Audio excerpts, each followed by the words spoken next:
जीतन राम मांझी और चिराग पासवान ने शराबबंदी की समीक्षा की बात कही। आप बिहार में पूर्णतः शराबबंदी है और कड़ाई से लागू किया जा रहा है। जो पैसा उन लोग शराब के सेवन में खर्च करते थे, उनके बच्चे पढ़ने लगे हैं, ड्रॉप आउट्स कम हो गया है। कांग्रेस के नेता बाहर में जाते हैं और ये सब काम करते हैं, हो सकता है वहाँ दिक्कत हो रहा है, इसलिए से शराब पीते हैं कांग्रेस मीडिया और प्रेस के माध्यम से। लेकिन अभी कोई ऐसा कोई सीरियस थॉट सरकार के पास अभी तत्काल कोई लंबित नहीं है। क्या बिहार में शराबबंदी हटेगी? क्या शराबबंदी पर समीक्षा की जाएगी? कई सवाल उठ रहे हैं। लगातार बिहार के पूर्व मुख्यमंत्री और केंद्रीय मंत्री जीतन राम मांझी भी नीतीश कुमार से शराबबंदी पर समीक्षा की बात कहते हैं, लेकिन आज जीतन राम मांझी के बेटे संतोष सुमन ने कैमरे पर शराबबंदी को लेकर बड़ा बयान दे दिया। क्या बिहार से शराबबंदी हटनी चाहिए? पिता राम मांझी और चिराग पासवान ने शराबबंदी की समीक्षा की बात कही। आप उसका समर्थन करेंगे? देखिए, पता नहीं चिराग पासवान जी कब बोले नहीं बोले, मैं नहीं सुना हूँ, लेकिन मैं इतना मानता हूँ कि बिहार में पूर्णतः शराबबंदी है और कड़ाई से लागू किया जा रहा है। माननीय मुख्यमंत्री जी भी चाहते हैं कि गरीब जनता यहाँ आगे बढ़े। जो पैसा उन लोग शराब के सेवन में खर्च करते थे, उनके बच्चे पढ़ने लगे हैं, ड्रॉप आउट्स कम हो गया है।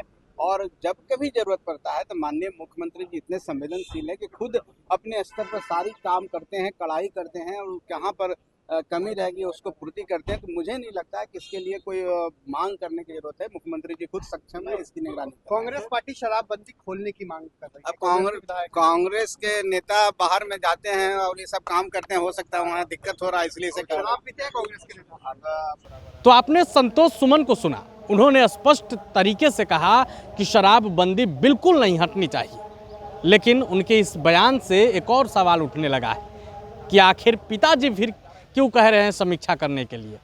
सवाल है, अब इस सवाल का जवाब कौन देगा? हालांकि जब उनसे ये पूछा गया कि आप ही के पिताजी समीक्षा की बात करते हैं, तो उन्होंने कह दिया कि मुझे इस बात की जानकारी नहीं। वहीं दूसरी तरफ बिहार सरकार के करीबी मंत्री अशोक चौधरी शराबबंदी पर समीक्षा की बात सुनते ही भड़क गए, और उन्होंने क्या कुछ कहा वो भी सुनिए। शराबबंदी की समीक्षा होनी चाहिए। जीतन राम मांझी भी शराबबंदी पर बोल रहे हैं, आरएलएन भी बोल रही है शराबबंदी पर। तो आप लोग का क्या स्टैंड है? सरकार को नहीं, अभी सरकार के पास ऐसी कोई मतलब लोग बोल रहे हैं अपने अपने तरीके से मीडिया और प्रेस के माध्यम से, लेकिन अभी कोई ऐसा कोई सीरियस थॉट सरकार के पास अभी तत्काल कोई लंबित नहीं है। कह रहे हैं कि शराबबंदी से बड़ा कानून बनाना जनता के बीच जाना होगा। नहीं, जनता के बीच शराबबंदी के खिलाफ में तो नशा मुक्ति के खिलाफ में अवेयरनेस प्रोग्राम चला है, जीविका दीदियों ने कहा है, स्कूल के माध्यम से हुआ है। ऐसा नहीं है, विभिन्न कार्यक्रमों की जागरूकता चली है, लेकिन ये तो सतत चलने वाला प्रयास है ना। तो आपने दोनों नेताओं को शराबबंदी पर सुना। अब देखना होगा कि सरकार इस पर क्या कुछ फैसला लेती है। पल पल की अपडेट हम आपको देते रहेंगे। आप बने रहे प्रभात खबर के साथ। प्रभातखबर.com, विश्वास वही, रफ्तार नहीं।